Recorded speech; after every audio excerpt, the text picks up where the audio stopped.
What is up, guys? Welcome to episode 3 of 3 of our Vietnam vlog series. In this episode, I'm taking you guys to Ho Chi Minh.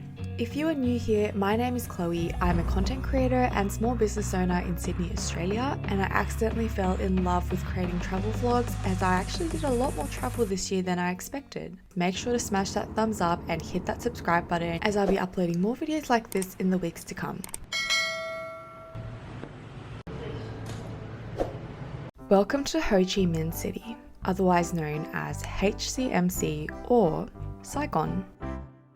Ho Chi Minh is in the southeast region of Vietnam. It's close to Saigon River, and stats say that there are around 9.3 million people living in Ho Chi Minh in 2023. Similar to Hanoi, there's amazing French architecture here, but I personally found that it was a little more modern than Hanoi was. Apparently there are over 8 million international visitors every single year, and I can totally see why. It was a brilliant city.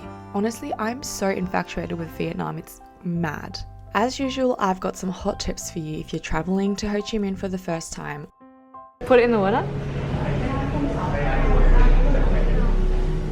That is so cool. Wow. That is so cool.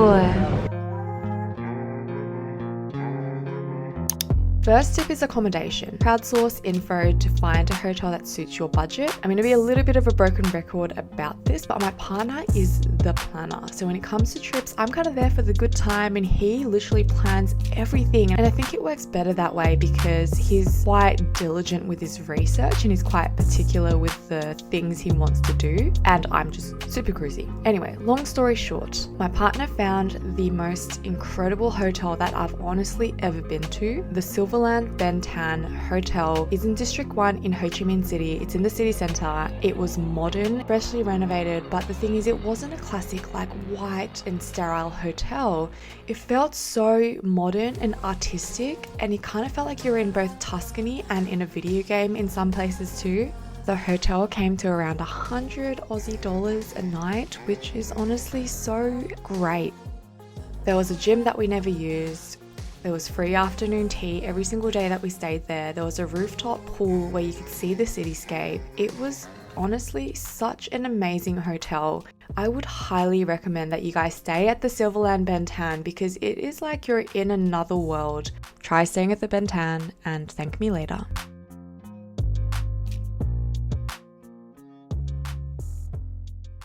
Tip number 2.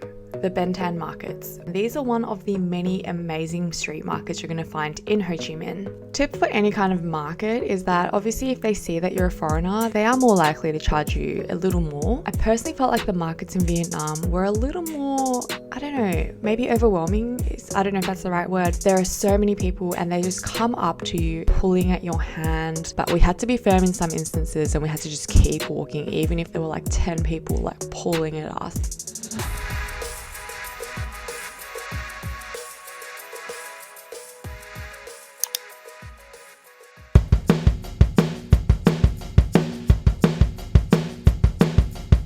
Next tip is the street food. Yes, you have to be a little bit careful with street food in Vietnam, but there's this one little nook where we found a whole range of street food and you can see that it was so busy. It was Halloween and there was a band playing. It was wild. It was such a great time. I can't find the name of this place, so if anybody knows what this place is actually called, please leave it in the comments below because I think it'd be super helpful for anybody else who might be looking for some tips.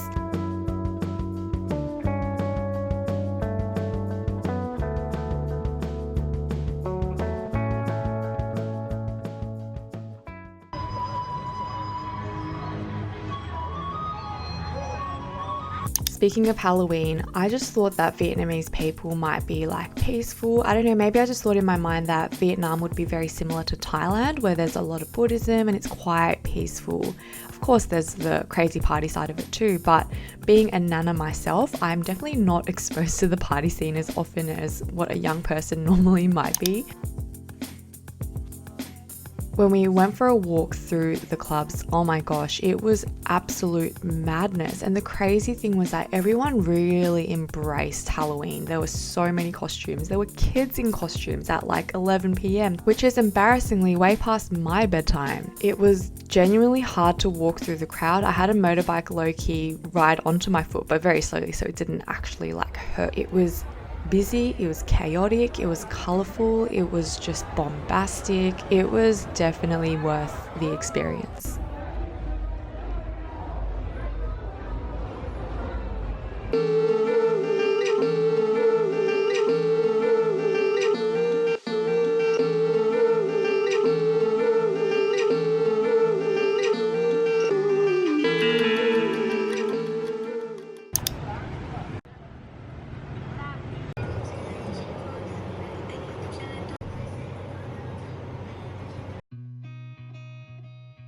If you're going to Ho Chi Minh, you need to go to Propaganda. It's this restaurant and they have two sections, a Western section and a local section where they do more Vietnamese style food, and obviously in the Western section they'll do more like burgers and so on. So uncultured, but yeah. There are also so many department stores that it's just really nice to walk through. Firstly, because it's just so hot outside, getting any kind of aircon feels like heaven. I'm a little bit lame. I like kind of exploring everything in a city, from the streets to the classy bits. This is a very general travel tip to carve out time to literally do nothing and rest, because traveling is amazing as it is, but it is exhausting and you don't want to just burn yourself out in the first day. You want to sustain your energy and see a more diverse range of the beautiful city that you're exploring over the long haul.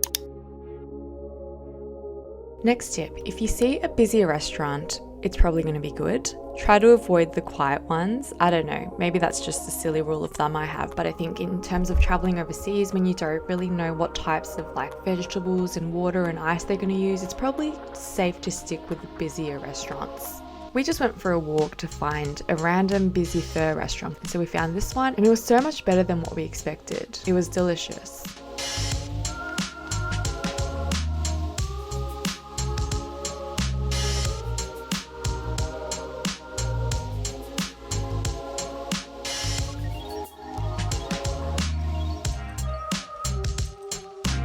There are so many little coffee nooks in Ho Chi Minh, and this one that we found was the first one we found with oat milk.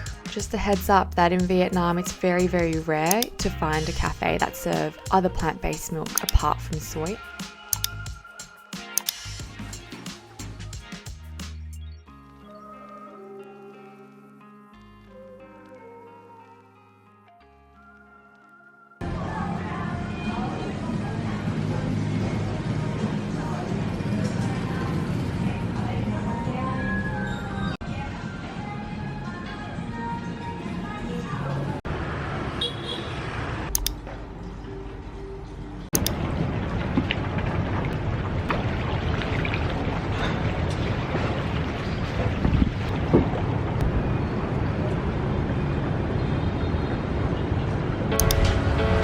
Last day in Vietnam for me. Sookafe floor 2.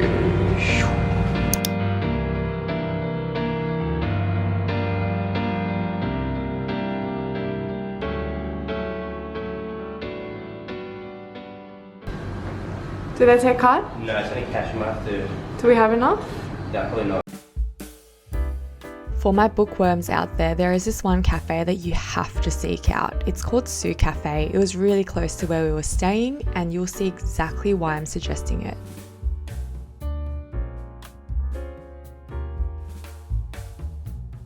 I felt like I was in both Harry Potter and just a beautiful mystical world where I've just got books and coffee. It was heaven.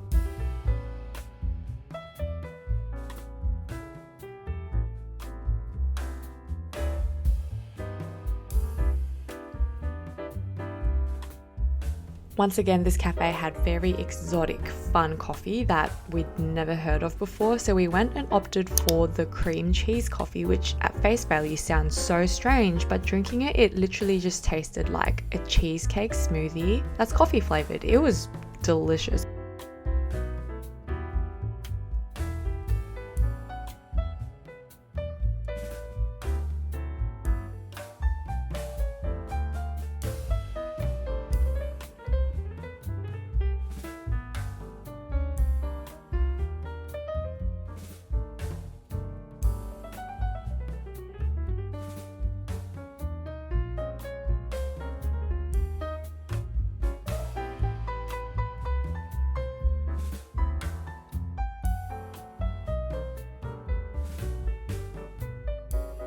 After having a lovely bagel for breakfast, I kind of wanted to do one more thing that would tie up my trip in Vietnam really nicely. So we checked out the cafe apartments. It was very hot with no aircon and it smelled kind of moldy, but I feel like if you're in Ho Chi Minh, you kind of have to go.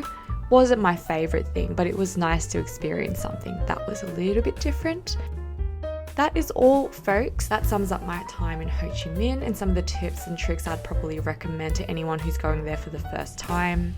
Ho Chi Minh is a beautiful city. Would I go there again? Yes, I would. I think the time I spent there was a really lovely, short and sweet 4 days where I got to get some really good rest and experience a new culture with my partner once again, which I'm very, very grateful for. I know this is the end of our Vietnam series, but in a few weeks, I'll be in Singapore, India, and Malaysia, and I'm going to be bringing you guys along with me once again to share my experiences and some tips I'd recommend. In the meantime, I may or may not post something before Christmas, but until next time, take care, and we'll see you very, very soon. Lots of love.